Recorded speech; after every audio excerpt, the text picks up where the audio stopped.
Hey guys, how's it going? Kyle Funk here.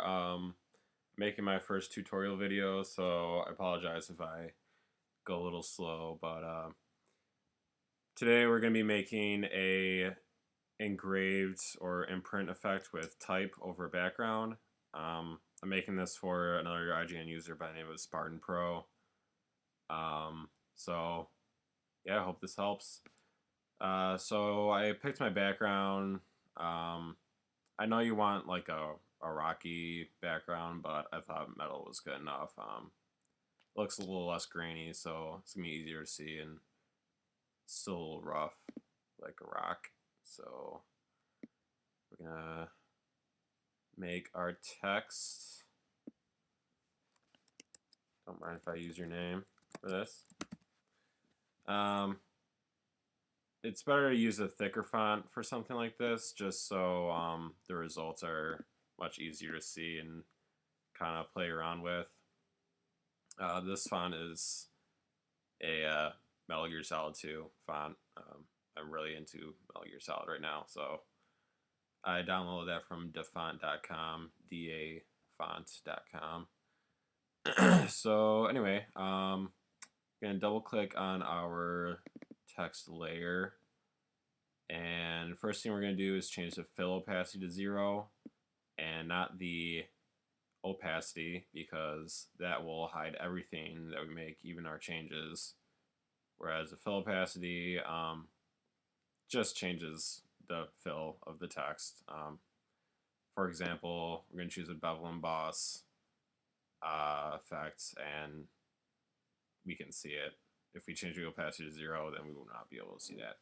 So anyway, we're going to change the style to emboss, and then technique to chisel hard. We're going to click down because we want that imprint effect. If you want it popping out of the background, then we would choose up. So we're going to change our depth to make it look a little more imprinted.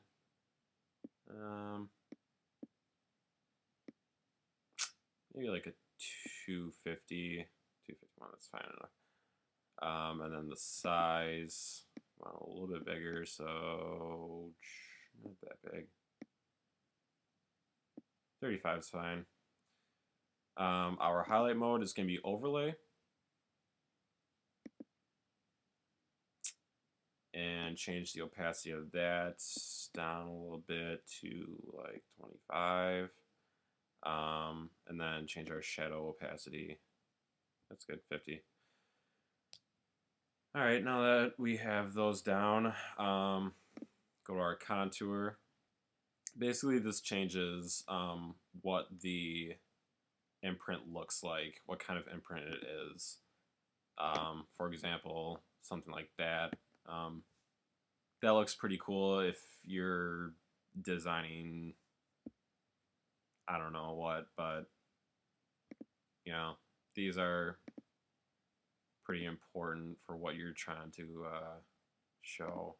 In this case, we're going to go with Cove Deep. That's good enough. We want a texture in the background just to give more of a cool effect. I downloaded some rustic textures. Basically, we are going to change the depth just to make it not pop out so much. It's good to have a pattern, but you don't want it, I don't know, just too crazy looking. After that, we're going to go to inner shadow and then change our distance to, it really depends on what font you're using. For a thicker font, we could probably choose a bigger distance, but right here it looks kind of confusing. So we're going to go with 35. That's good for now. And then change the size of the shadow to there, 30. Actually, I might be able to boost this up a little bit. That's good. Okay, now that we have our inner shadow down, we're going to add an outer glow. And the outer glow blending mode will be color burn. And let's see.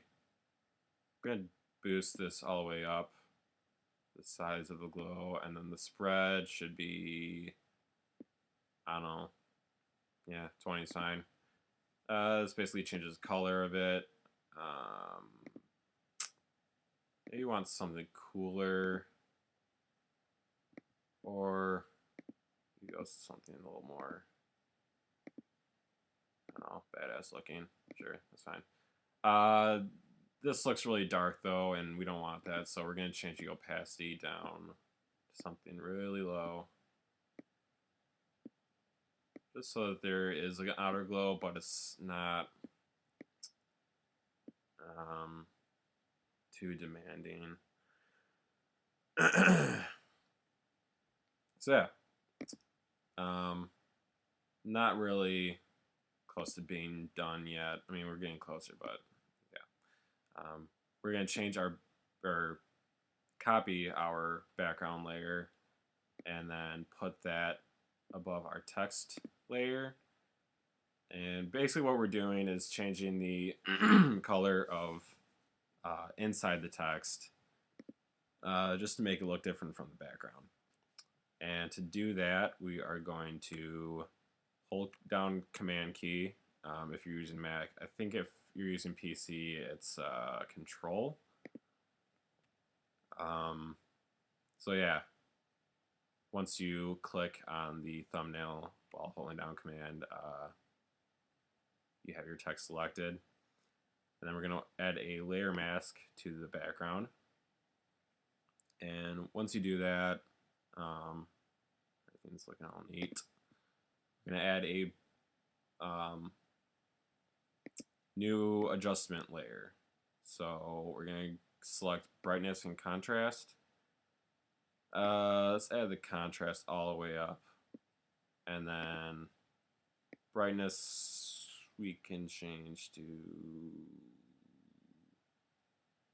70. That's fine. Don't worry if it's too dark. We're going to fix that in a bit.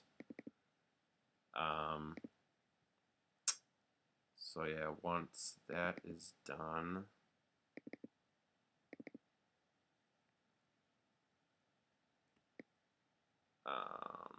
sorry about that. We're gonna open up the copied layer with a layer mask on it, and then we're gonna go down here to underline layer, and basically, if you change, oh sorry, my mistake. Before you do all that stuff, you want to click on this button right here, saying this adjustment affects all the layers below. Boom. So yeah, that's much needed. And so now we're gonna double click on this and basically hold Alt Option, or yeah, it's Option click, or on the PC it's Alt click, and then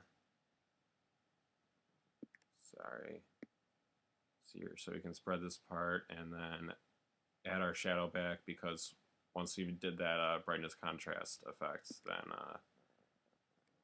we lost our shadow, so we're just getting it back. And this makes it just so it's more of a smooth shadow, because if we did this, yeah, it looks pretty bad. So change this while still holding down Option.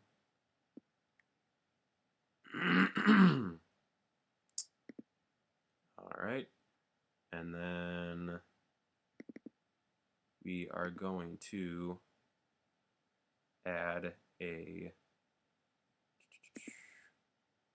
we're going to click on the top layer and then add a gradient. In this case, we want to do something dark. This is just for the background, so it's getting some kind of effect.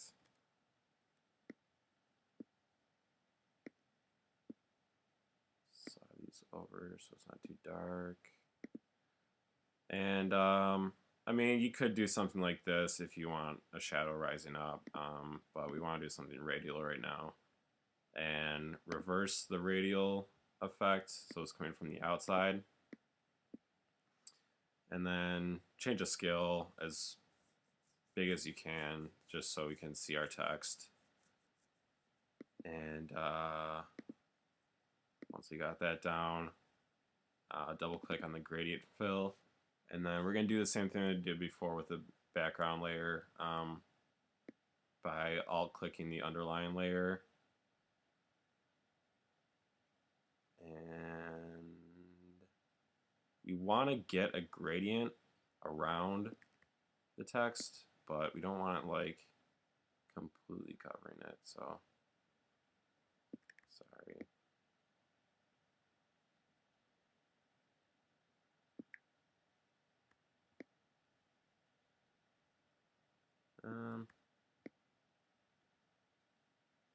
Yeah, I don't know. That looks fine enough, I guess.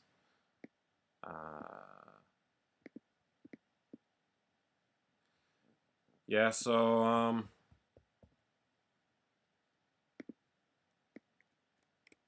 not too experienced with this, but it's not that hard to do, especially when you start messing around with different backgrounds and different types.